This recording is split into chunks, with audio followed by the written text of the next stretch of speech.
नमस्ते। आज हम लोग क्वांटम प्रभाव के बारे में पढ़ेंगे। तो देखिए, ये वाला प्रभाव हमने पहले पढ़ लिया था लास्ट लेक्चर में। ये क्या बोलता है कि जब एक्स रे किरणें जो होती हैं उनको जब स्कैटर किया जाता है, मतलब प्रकीर्णित किया जाता है, तो प्रकीर्णन के टाइम पे वो जो आपतित एक्स रे किरण से ज़्यादा तरंगदैर्घ्य की एक्स रे किरण हम लोग को पाई जाती है।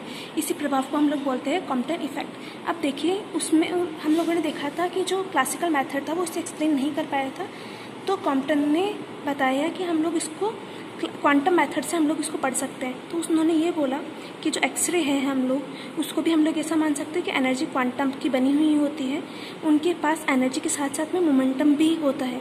तो ये एक डेफिनेट डायरेक्शन में जब हम लोग इलेक्ट्रॉन से टकराएगी तो वो इलेक्ट्रॉन उसकी एनर्जी को अब्जॉर्ब करेगा और वो स्कैटर हो जाएगा एक डेफिनेट डायरेक्शन के अंदर।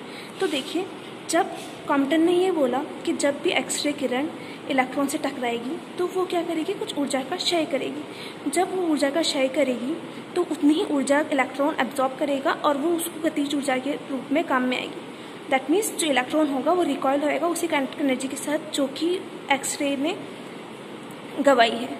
तो गतिज ऊर्जा में जो लाभ होगा हमारा वो एक्सरे किरण में की ऊर्जा में क्षय के बराबर होगा। तो देखिए, इसी वजह से क्या होगा, हम लोगों के पास में जो एक्सरे किरण मिल रही है उसकी वेवलेंथ ज़्यादा होगी। वेवलेंथ ज़्यादा हुई मतलब तरंगदैर्घ्य ज़्यादा है, मतलब फ्रीक्वेंसी कम होगी, आवृत्ति कम होगी, दैट मीन्स उसकी एनर्जी कम होगी। तो देखिए, इसी को हम लोग क्वांटम शिफ्ट हम लोगों ने पढ़ा था, तो वो निकाल सकते हैं। क्वांटम शिफ्ट क्या था, जो प्रकीर्णित किरण थी दोनों उनके बीच में जो कि तरंगदैर्घ्य के बीच में जो अंतर था उसी को हम लोग बोल रहे थे क्वांटम शिफ्ट, मतलब लैम्डा प्राइम माइनस लैम्डा के लिए। तो देखिए, इसको समझने के लिए क्वांटम इफेक्ट को हम लोग कि इंसिडेंट फोटोन है वो रेस्ट पर एक इलेक्ट्रॉन है उससे टकराएगा तो एक फोटोन तो इधर स्कैटर हो जाएगा और इधर की साइड इलेक्ट्रॉन रिकॉइल हो जाएगा। तो इस वजह से जो एनर्जी और मोमेंटम होगी हम लोग को पहले मान लेते हैं कि इंसिडेंट फोटोन का तो एच न्यू और एच न्यू अपॉन सी था, इलेक्ट्रॉन का 0 एम नॉट सी स्क्वायर था, स्कैटर्ड फोटोन का एच न्यू प्राइम और a H nu prime upon C हो जाएगा और रिकॉइलिंग इलेक्ट्रॉन का हो जाएगा ई और पी के बराबर। तो देखिए, जब इलेक्ट्रॉन रेस्ट पर है तो उसका एनर्जी ये है, मोमेंटम ये है, एनर्जी मोमेंटम ही हम लोग पढ़ चुके हैं। अब देखिए, इलेक्ट्रॉन के लिए हम लोग ये इक्वेशन लगा सकते हैं, E square equals to C square P square plus M naught square C 4, right. ये एनर्जी मोमेंटम रिलेशन जो होता है उसी से। अब हम लोगों को क्या निकालना है, क्वांटम शिफ्ट, उसके लिए हम लोगों को लैम्डा प्राइम माइनस लैम्डा निकालना है। तो हम लोग सबसे पहले क्या करेंगे, देखिए सब लोग न्यू के फॉर्म में थे तो हम लोग निकालेंगे न्यू की फॉर्म में। तो देखिए, ऊर्जा संरक्षण नियम के थ्रू हम लोग कर सकते हैं, टक्कर के पहले जो ऊर्जा थी और टक्कर के बाद में ऊर्जा सेम होनी चाहिए। तो टक्कर के पहले क्या थी, एच न्यू और एम नॉट सी स्क्वायर, और टक्कर के बाद में एच न्यू प्राइम और ई।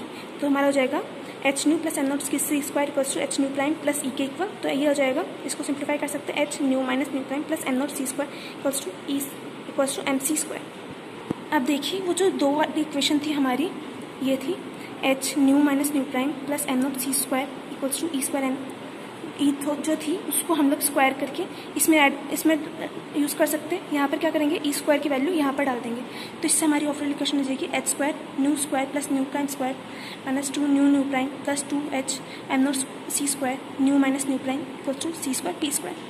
अब हम लोग क्या करेंगे, मोमेंटम कंजर्वेशन का लॉ लगाएंगे, मतलब संवेग संरक्षण। एक्स दिशा में संवेग संरक्षित रहेगा और वाई दिशा में संवेग संरक्षित रहेगा, इसलिए सबसे पहले हम लोग देखते हैं एक्स दिशा में संवेग संरक्षण। तो देखिए, टक्कर से पहले क्या था हमारा संवेग, एच न्यू अपॉन सी था, और टक्कर के बाद में क्या हो जाएगा, H nu prime upon c cos phi और पी साइन कॉस फाइव, तो ये कॉस थीटा, तो ये हो जाएगा H nu upon c equals to H nu prime upon c cos phi plus m v cos theta. और तो इसको हम लोग इस तरीके से सिंप्लीफाई कर सकते हैं। वैसे ही वाई दिशा में हमारा संवेग जो होगा उसको इस तरीके से लिख सकते हैं, पहले टक्कर से पहले 0 था, टक्कर के बाद में ये था, तो ये हमारा हो जाएगा ये वाला। तो देखिए, इन दोनों इक्वेशंस को हम लोग क्या करेंगे, स्क्वायर करेंगे और उन दोनों को ऐड करेंगे और उसको सिंप्लीफाई करेंगे तो हमारे पास ये वाली इक्वेशन आएगी। तो देखिए, इसमें क्या होगा, हमारे पास सी स्क्वायर पी स्क्वायर आ रहा था, सी स्क्वायर पी स्क्वायर हमारा पहले भी देखा था हम लोगों ने, इस इक्वेशन में था। तो देखिए, उसकी वैल्यू यहाँ पर हम लोग रख देंगे तो हम लोगों के पास ओवरऑल इक्वेशन आएगी h square minus 2 nu nu prime plus 2 H M naught C square nu minus nu prime equals to h square 2 minus 2 nu prime cos phi. अब इसको हम लोग सिंप्लीफाई कर सकते हैं, nu minus nu prime upon nu prime equals to h upon m naught C square 1 minus cos phi.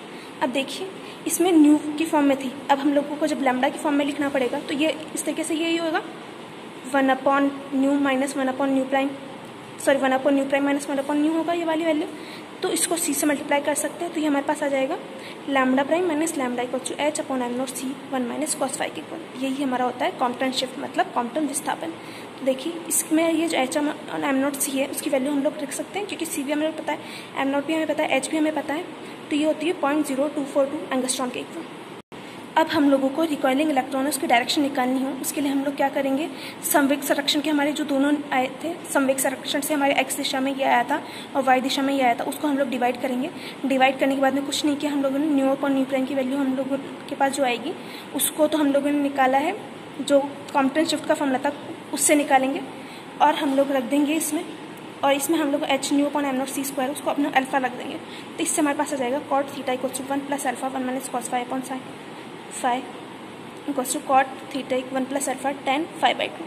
तो ये वाली जो हमारी इक्वेशन होती है theta equals to tan inverse 1 upon 1 plus alpha tan phi by 2, ये होती है रिकॉइलिंग इलेक्ट्रॉन की डायरेक्शन के लिए। अब देखिए जब हम लोग को काइनेटिक एनर्जी निकालनी होगी तो काइनेटिक एनर्जी रिकॉइलिंग इलेक्ट्रॉन की क्या होगी, जो पहले जो काइनेटिक एनर्जी थी उसमें से जो स्कैटर्ड वाली की जो एनर्जी थी उसको हम लोग माइनस कर देंगे।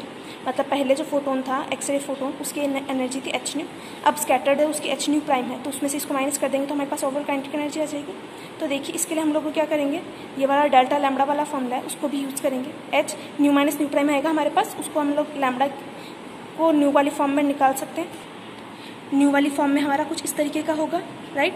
तो न्यू हम लोग उन वैल्यूज़ को यहाँ पर रख देंगे, तो इससे हमारे पास जो काइनेटिक एनर्जी है ओवरऑल वो आ जाएगी h nu alpha 1 minus cos phi upon 1 plus alpha cos phi 1 minus cos phi के।